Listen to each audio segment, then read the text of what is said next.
Hello friends, welcome back to my channel Living Flavors with Sunitha. In this video, I'm going to show you how to make one pot mutton gravy. It is a very simple recipe and this goes well with white rice, idli, dosa and even with chapatis. Come on, let's get started. To make this recipe to a pressure cooker, I'm adding 4 teaspoons of oil and let this heat up. Meanwhile, I'm going to crush 1 green chilli and 1/4 teaspoon of fennel seeds. You can also coarsely grind this in a mixer grinder. To the hot oil, I'm going to add 1 cinnamon stick, 6 cloves, 5 cardamom, crushed green chilli and fennel seeds,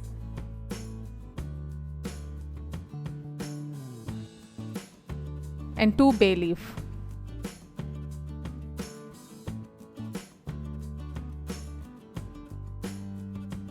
To this, I'm going to add 20 small onions and 1 big onion which I have finely chopped.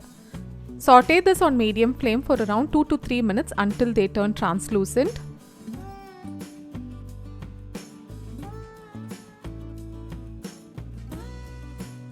And now to this I'm going to add 2 tablespoons of ginger garlic paste. Mix it well and saute this on medium flame until the raw smell from the ginger garlic leaves.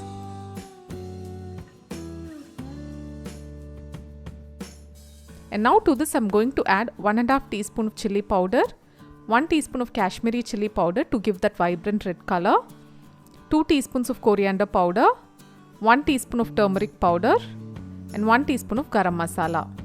Mix it well. And to this I'm going to add 750 grams of mutton which I have cleaned thoroughly. And also 1 potato which I have roughly chopped. Mix all the ingredients well, and to this I'm going to add 9 to 10 cloves of garlic with the skin on, crushed coarsely.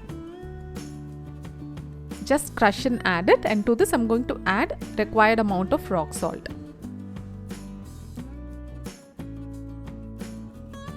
And now we are going to mix this thoroughly and add around half to 1 cup of water.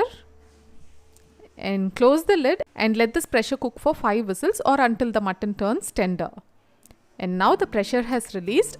Let's open this. Wow, it smells amazing. Give it a nice mix. You can also add coconut paste towards the end, but this will taste yummy as it is. The mutton is very soft and well cooked. Look at it. Definitely give this a try. Let me know if you enjoyed eating this. And if you like this video, do give a huge thumbs up and support me. It really means a lot to me. See you guys next time with another interesting recipe or another interesting video. Until then, take care. Bye.